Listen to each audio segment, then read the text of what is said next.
esse é o Bora Geral na TVT. Aqui na Grande São Paulo você sintoniza no canal 44.1, sinal digital HD aberto. Estamos aqui para debater temas relevantes sobre São Paulo. E hoje o nosso bate-papo é com o Leandro Sussman. Tudo bem, Leandro? Seja bem-vindo ao estúdio do Bora Geral. Bom dia, Hélio. Tudo bom? Prazer ter você aqui, tá? Prazer é meu. Bater um papo, um tema super interessante. Hoje o nosso bate-papo, como eu já falei, é com Leandro Sussman, psicólogo clínico, com ênfase em esquizofrenia e psicologia social pela Unesp, mestre em ciências com foco em violência, gênero e sexualidade pela USP, cursando neuropsicologia pelo Instituto de Ensino e Pesquisa Albert Einstein, atuou durante quase uma década no SUS, foi criador e coordenador do grupo Flor de Cacto, que, dentre outras atividades realizadas pelo grupo, fez uma reflexão para homens com palestra e capacitação ligadas ao fim da violência de gênero. E é isso que a gente vai debater hoje aqui, a violência de gênero. Recentemente, apresentamos um projeto de lei que virou lei e criou a Semana do Dia do Laço Branco na cidade de São Paulo, Leandro, que é o dia 6 de dezembro, mas é uma semana de discussão e conscientização da violência contra as mulheres, mas conversando com os homens. E você tem uma larga experiência, é isso que a gente quer debater aqui hoje contigo, tudo bem? Tudo bom. E aí, como é que foi essa experiência, como é que começou, como é que você chegou nessa importante ação no SUS? Bom, isso começou no meu mestrado, né, que tratava exatamente do tema de violência por parceiro íntimo. E dentro da USP eu comecei a entrar em contato com esses estudos sobre masculinidades. E aí acho que hoje a gente conversa bastante sobre lugar de fala e todas essas questões que envolvem esse universo. E eu fui percebendo que o meu lugar nessa luta, né, da violência de gênero, era conversar conversar com os homens sobre que atitudes, que pensamentos, qual é essa construção de masculinidade que a gente tem, que acaba ou contribuindo ou operando a violência de gênero no dia a dia, né? Leandro, explica pra gente esse termo violência de gênero é violência contra a mulher, que tem uma confusão que vai dando aí. Porque a violência contra a mulher, se você pensar, pelo menos pensando na minha conceituação, né, no que eu acredito, ela pode vir de várias abordagens, né? Por exemplo, uma mulher pode bater em outra mulher por qualquer motivo. A violência de gênero é uma violência que se justifica pela diferença de gênero. É a mesma coisa que a gente pensar no racismo. O racismo é aquela violência contra alguém de outra cor. O gênero, a violência de gênero é especificamente por essa razão. Entendeu? Então, a violência acontece por causa da pessoa ter outro gênero. Uhum. Né? Bom, cerca de 30% das mulheres brasileiras já foram vítimas de violência doméstica ou familiar provocada por homens, de acordo com pesquisa do Instituto Data Senado, em parceria com o Observatório da Mulher contra a Violência. É um número alarmante, mas então, por que não falamos sobre violência contra a mulher com os homens? Acho que tem dois motivos, um muito justo e um não tão justo assim. O justo é porque, obviamente, a gente tem que se preocupar mais com a vítima, né? Então, historicamente, a gente vem construindo grupos que empoderam as mulheres, que lutam pelos direitos delas, até para elas poderem ter essa saída da violência de gênero.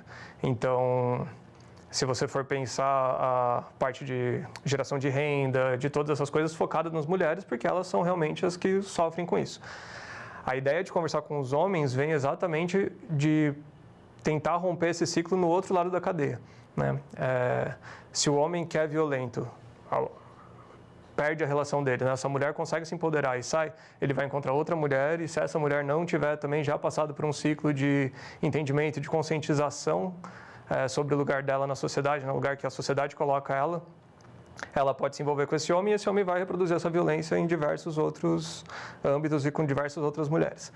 Mas conversar com os homens é encarar uma realidade que é um pouco difícil, porque quando a gente fala que a violência de gênero e o machismo e o patriarcado é uma questão estrutural, a gente está falando que sim, todos os homens, em alguma medida, são afetados por isso. Não é que todos são violentos, não é que todos vão cometer essa violência desmedida, mas, de alguma forma, as bases disso foram ensinadas a todos nós, inclusive a mim e a você.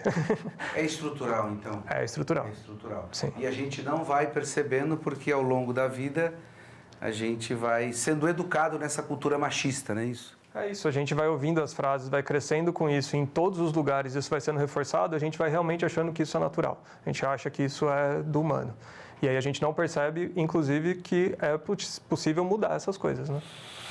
Me conta, preservando, lógico, a identidade, os casos que você já se deparou durante esse período que você trabalhou com essa questão da violência contra as mulheres. Acho que os casos são desde os mais difíceis, os que chegam falando eu bato na minha mulher sim, e ela tem que aprender, eu estou educando, e todos esses mitos que a gente entra... Em pleno século XXI. Em pleno século XXI, ainda tem muito disso, e estou falando de São Paulo ainda, né? Uma metrópole, enfim, que as pessoas geralmente têm mais acesso a esses discursos, essas narrativas. Até os casos de homens que já estão mais sensibilizados, já estão começando a pensar, né, nesse lugar, nessa masculinidade, nessa desconstrução mesmo que é necessária. De todos os casos, eu acho que tem algumas coisas que são mais fáceis da gente conseguir mudar e algumas que são mais difíceis, né? A questão da paternidade, por exemplo, e a relação com os filhos é uma das coisas que os homens mais conseguem acessar fácil, assim, porque todo mundo quer ter uma relação melhor com os filhos, todo mundo é muito também, né? Mas a maioria dos homens querem ter essa relação mais próxima com os filhos ou com as filhas e tal. E a gente consegue ver, e aí você perguntou do caso, né? Acho que esse é um caso, por exemplo, que marcou bastante para mim, porque ele, com uma ideia de proteger a filha, né? E aí a gente está culpando de novo a vítima, ele tinha muitos problemas com como a filha saía, como a filha se vestia, o quanto ela bebia e tal. E aí a gente conseguindo conversar com ele sobre essas coisas, ele conseguiu orientar ela sobre algumas questões, como se proteger e como isso, mas deixar ela viver do jeito que ela queria, que era todo o jeito dela, né? Como é que os casos chegavam para você, Leandro? Qual que era a porta de entrada? Me explica o fluxo um pouco disso. Principalmente, né, acho que nosso maior parceiro era o CDCM, a Casa da Mulher Brasileira, lá da Vila... Aqui da Aclimação? Não, da Vila Maria. Da Vila Maria. Que é o Mariás.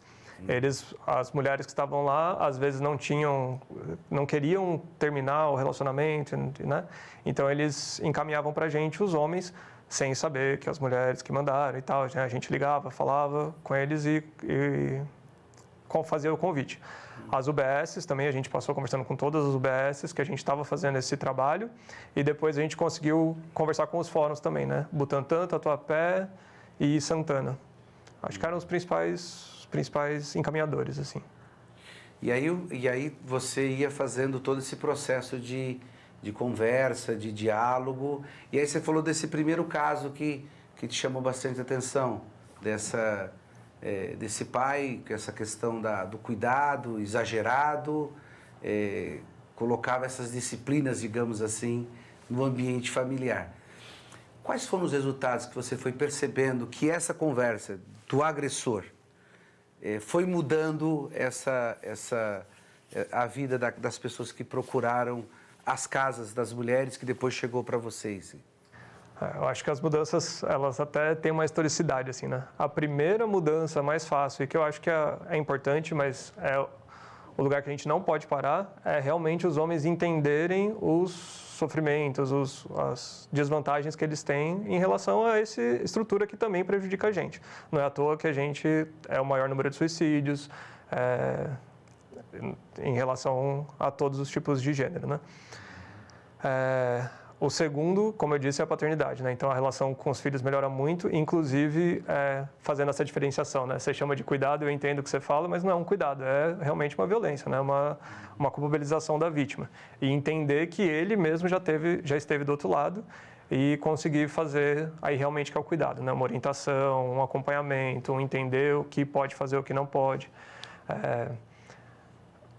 Acho que aí há outras coisas que a gente foi percebendo, assim, né? O quanto os homens começavam a tentar entender um pouco outras mulheres. E aí, as mães, eles conseguiam perceber o quanto as mães foram também, eu ia falar exploradas, mas a palavra não é bem exploradas, mas o quanto elas tiveram uma diferença significativa assim na criação deles e o quanto eles também não contribuíram para uma tarefa que era de todo mundo de casa, né?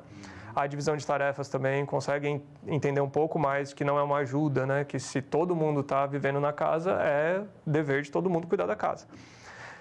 Esse termo ajuda é muito legal sobre dividir as tarefas do lar, né? Eu tô te ajudando, hein? Tô ajudando aqui com a louça, passando pano, como se eu não tivesse sujado, né? Exatamente. É muito boa essa correção dessa fala, que você está dividindo tarefas, você não está ajudando nada, você tem obrigação nessa. Exatamente. Acho que outra diferença muito boa é conseguir separar a força de violência, né? Porque quando a gente fala de desconstruir masculinidade, parece que todas as características que a gente atribui para o homem na sociedade é ruim. E não é isso, né? A força, por exemplo, é necessária. O problema é que do jeito que a gente entende força, ela está muito ligada a uma questão de violência, né? Então, forte é aquele que briga, é aquele que bate, é aquele que xinga, é aquele que ofende. E aí a gente vai pensando, né? O Felipe, que é um dos parceiros meus, ele aponta isso muito interessante, que geralmente a pessoa exemplo de força desses homens é a mãe. É a mãe que trabalhou, é a mãe que colocou comida na coisa e o pai nem estava presente. E aí conseguir mostrar para eles que a força também vem dessa sensibilidade, que a força não precisa ser violência e que principalmente a gente não precisa ser forte o tempo todo, a gente também tem nossos momentos de fraqueza e tal. É muito importante, é muito legal ver isso, porque eles realmente se abrem um pouco mais para construir a relação com a esposa, ou com a companheira, ou com quem tiver, né? Isso é uma coisa, a gente infelizmente trabalhou com muito mais homens héteros do que homossexuais, bissexuais e outros, mas tudo bem. E aí eu acho que as partes mais difíceis de mudanças, assim, que a gente não conseguiu chegar tanto nos homens, assim, pelo tempo que eles ficavam no grupo, é realmente essa questão de entender as práticas que podiam fazer o relacionamento ficar realmente ideal. O relacionamento melhorava muito. Algumas mulheres vieram falar pra gente mesmo, assim, que a violência, essa mais palpável, concreta, sabe? Então, a violência física parava bastante, as ofensas verbais paravam bastante, mas aquela violência simbólica, sabe? Aquela coisa de que nem você falou da ajuda, né? Isso ainda é o lugar dela. Ah, mas a mulher ainda é isso, a mulher ainda quer aquilo. Essa desconstrução da naturalização das coisas de gênero, acho que é um caminho muito mais longo, né? E a pessoa precisa estar muito mais disposta a tudo isso. Mas eu acho uma grande vitória já acabar com a violência mais concreta e fazer esse caminho que eu acho que é mais longo mesmo. Foram quantos núcleos que fizeram esse trabalho? Só o de vocês ou tinham outros CAPs que faziam esse tipo de atendimento, enfim? No SUS em São Paulo, eu só conheço a gente. Eu fiquei sabendo de algumas iniciativas que vieram depois no Norte, Nordeste, mas no SUS aqui.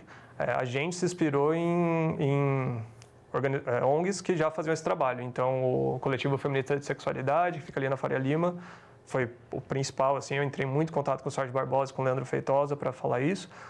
E agora José, que é o ABC, também já faziam, mas era os que a gente conhecia mais, assim. Então, agora no SUS, foi iniciativa nossa e eu não conheço outro que faz isso aqui em São Paulo.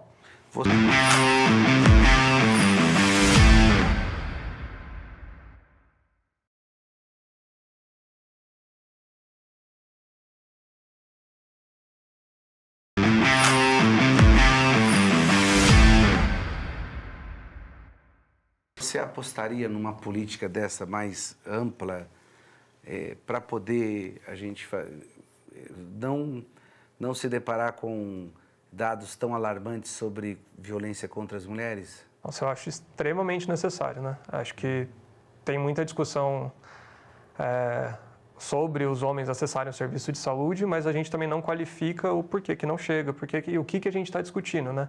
Então, por exemplo, no OBS, isso o Emiliano Camargo fala e eu acho muito interessante, assim, que a gente vai no Novembro Azul e está discutindo câncer de próstata. Qual a taxa de mortalidade na periferia dos homens? Não é câncer de próstata, é violência. Então, não adianta a gente falar de uma coisa que eles nem vão chegar na idade de ter um câncer de próstata. Então, acho que qualificar esse trabalho das UBSs, dos CAPs, até do serviço social, da assistência social, né, do SUAS, é muito importante para que essas iniciativas se espalhem e também porque você muda o olhar e aí você não precisa exatamente estar num grupo específico para isso, para discutir essas questões. Então, quando eu fazia grupo de crianças também, às vezes vinha aquelas ofensas homofóbicas e tudo isso, e na hora ali já era um start para falar, mas por quê, né? O que isso quer dizer? Então você vai desconstruindo essas coisas em todos os ambientes que você está. Então eu acho que sim, a gente precisa de capacitação, a gente precisa discutir isso com os profissionais de saúde para que eles possam trabalhar isso em diversos âmbitos aí da assistência. É a tal da intersetorialidade da que a educação fala tanto, né?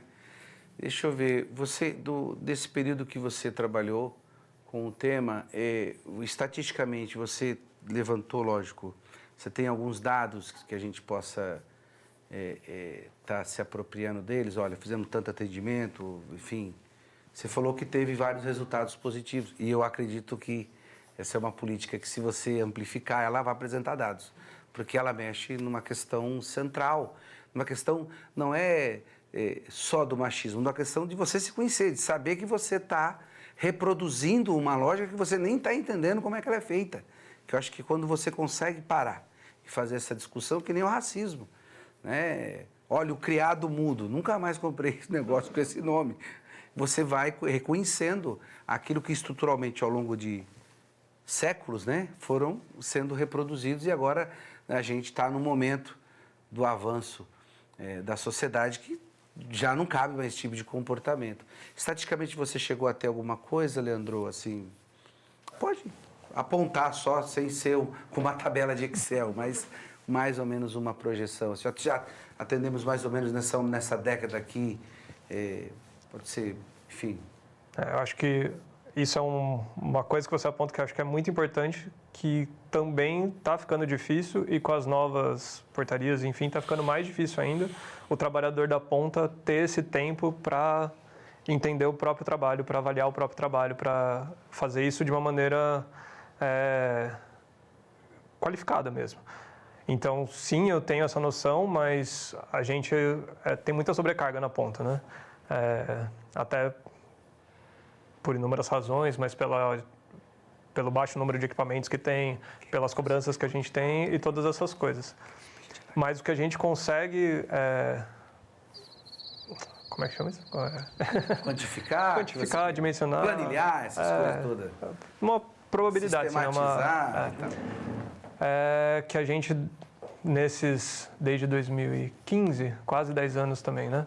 Que a gente atende esses homens, devem ter passado pelo menos uns 400 e poucos homens, isso só no grupo, né? A gente fez qualificação para o SUAS, no Jabaquara, a gente fez várias rodas de conversa com os profissionais da rede, a gente fez roda de conversa no Butantan, a gente apresentou em mostras exitosas, a gente conseguiu espalhar isso, então, pelo menos 400 homens diretamente, e aí eu não sei quantos indiretamente, né? Uhum. E o resultado que você apresenta é um resultado extremamente favorável nessas rodas de conversa, que é uma construção bastante complexa, né? Não é uma construção tão linear como a gente vê. É uma coisa que você vai construindo, desconstruindo e construindo um novo entendimento do ser, né? Isso é muito importante. E nós estamos entrando agora numa fase em São Paulo que a gente tem, e você com essa experiência que você tem nas OSs, você sabe que a gente precisa estar realinhando algumas coisas para o SUS. A gente sabe que o SUS é atacado desde quando nasceu, né? Em 88, nasce o SUS, aí já vem o que? As medidas complementares ao SUS que não foram, as leis complementares que não foram executadas, e já se começou a retirar dinheiro do SUS. Hoje você acha que a rede municipal de São Paulo de atendimento, ela precisa ter mais gente ligado, porque toda a rede defende o SUS, na verdade, né? Tanto os trabalhadores das OSs, de uma certa forma, defendem, porque está integrada ao SUS, né? E os trabalhadores concursados. Como é que você vê lá no seu cotidiano, como é que foi essa relação, Leandro? Você acha que ela tem ela contribui para a gente ter esse sistema único implantado mesmo na sua totalidade, integralidade? Eu acredito que não. Existe um grande movimento que eu percebo assim de tentar colocar uma lógica privada hoje num serviço que é público. E aí, se você pensa na história do SUS, ele tem um porquê existir e um porquê fazer isso, né? O Merri, que é um professor da Unicamp, ele fala que o SUS foi uma aposta esplendorosa de que toda vida merece ser vivida. E quando a gente pensa na lógica privada, é isso. Se eu pago lá meu convênio, pago meu hospital, pago meu serviço de saúde e não gosto do que é ofertado para mim, eu mudo, vou para outro e tal. A população que usa o SUS só pode usar o SUS. Então, se ela não puder, ela e o trabalhador da ponta, que sabe realmente o que está acontecendo ali na frente, não puder fazer parte desse controle administrativo mesmo do SUS, que está preconizado, inclusive, pelo Ministério da Saúde, né? O controle tripartite, gestão, trabalhador e usuário. A gente não consegue fazer um SUS para o povo. A gente faz um SUS para quem está controlando o SUS. E aí, infelizmente, hoje, a gente está com esses entraves.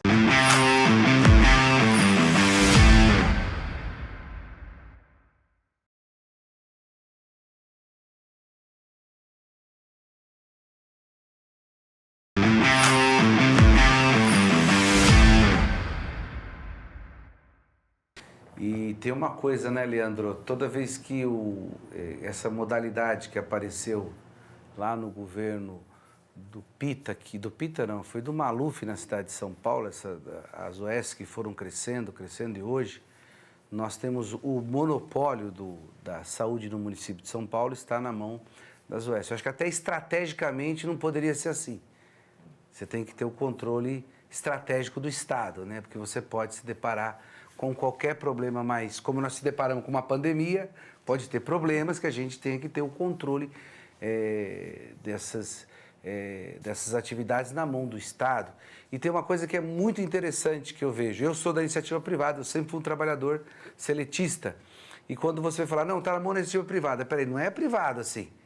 É um monopólio, porque esses monopólios estão na mão de organizações não governamentais, sem fins lucrativos, e que se der qualquer problema, elas só são retiradas. A iniciativa privada não é assim.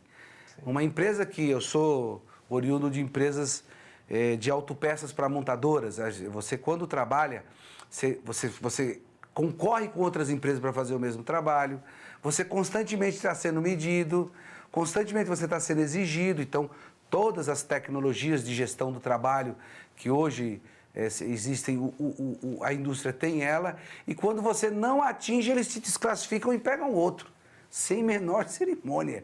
Não é o que acontece nesses casos, como a gente vê. Hospital Brasilândia, que já é ao concurso em problemas com OS. Estamos com uma outra OS lá, que deve dar problema daqui a pouco. Né? Tá contado. Então, essa diferença, né? A gente estava conversando aqui em off, e nós estávamos conversando um pouco dessa diferença. Não é que a iniciativa privada está lá. É uma coisa privada, que nem a privatização da Sabesp. A Sabesp passou na Assembleia Legislativa a privatização. Quando a Sabesp estiver 100% privatizada, ela não concorre com outra empresa para colocar água na sua casa. É monopólio da Sabesp. É muito engraçado isso. Como é que você vê isso? Essa confusão que arrumaram para falar que é privado, que não é privado, que não tem fins lucrativos e tem fins lucrativos, que dá prejuízo para o município. E só no município de São Paulo nós estamos falando de um orçamento de 14 bilhões por ano. Não é dinheiro, não é troco de boteco, não, né? Como é que você vê essa parada toda?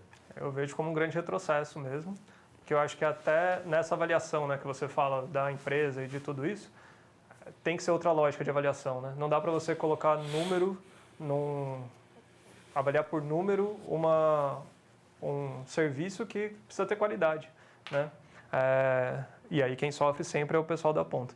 Então eu acho que realmente é isso, né? Não é uma empresa privada, mas a lógica privada tá tentando entrar de um jeito e que basta você ler os cadernos do Ministério da Saúde que você vê que não funciona. Não dá para ser assim, tem que ser uma outra lógica. Bom, Leandro, o programa aqui é um pouco rápido, né? E a gente vai para os finalmente.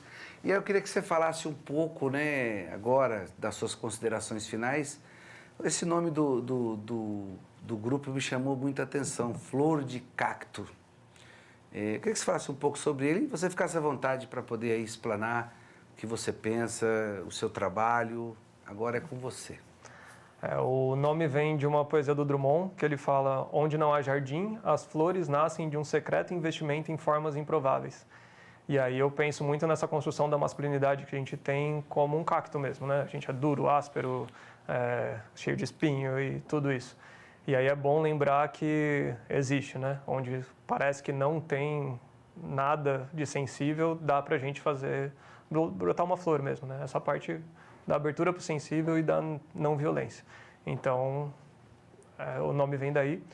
E eu acho que é essa aposta que a gente tem que fazer, inclusive com políticas públicas, com esse olhar mais ampliado para a saúde do homem e para a questão da violência de gênero mesmo, né? A gente fala muito dessa construção e eu estou aqui. E aí estudo desde 2007 gênero, faço o grupo desde 2015 e posso afirmar que ainda tem coisas que eu reproduzo o machismo, que eu reproduzo o patriarcado, então a gente está sempre nesse processo. É um processo longo, é um processo difícil, porque a gente está falando inclusive de perder privilégio, né? Então é isso, assim, eu estou falando, eu sou um homem que não quero ter esses privilégios que são me dados só pelo gênero que eu estou. Agora, por que isso é importante? Porque esses privilégios que eu tenho são a base para a violência. Então, embora eu nunca tenha batido em alguém, nunca tenha xingado alguém, nunca tenha humilhado e tal, eu sei que o jeito que eu fui construído e dependendo do que eu falo, dependendo do que eu posso reforçar pessoas que no momento vão produzir essa violência. Ô Leandro, foi muito bom conversar contigo. Com certeza isso contribui muito para uma sociedade mais justa, fraterna e humana, que é o que nós queremos, né? Desconstruir o patriarcado, desconstruir o machismo, desconstruir o racismo, são temas importantíssimos para a gente ver essa sociedade que a gente tanto almeja, que é uma sociedade mais humana, em que olhe o indivíduo, que olhe as pessoas, que deixe de lado o lucro, a arrogância, a prepotência, né? Nós queremos que as pessoas vivam na sua plenitude e nas suas potencialidades. E com certeza eu quero parabenizar o seu trabalho, que ele contribui muito, mas muito, para esse mundo melhor. E é isso aí, dia 6 de dezembro, dia do Laço Branco, Homens contra a Violência com as Mulheres. Gente, Bora Geral fica aqui com essa entrevista muito importante com o Leandro e a gente volta na semana que vem. Valeu!